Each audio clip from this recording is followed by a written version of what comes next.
Phase 1. Investigate and settle on a card. Your initial action should involve a thorough examination of Atlantic Union Bank's credit card offerings. Scrutinize the distinct advantages tied to each card, such as the rewards structure, introductory incentives, and supplementary features. Deliberate on which card's attributes best align with your typical spending patterns and financial aspirations. Phase 2. Compile your necessary details.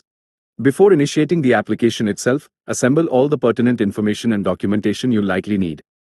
This entails gathering your personal identification, financial background, and residential history to facilitate a swift and accurate completion of the request. Phase 3. Execute the application process.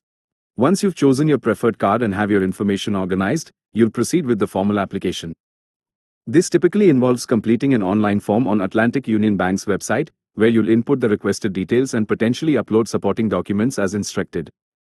Phase 4. Scrutinize and transmit your request.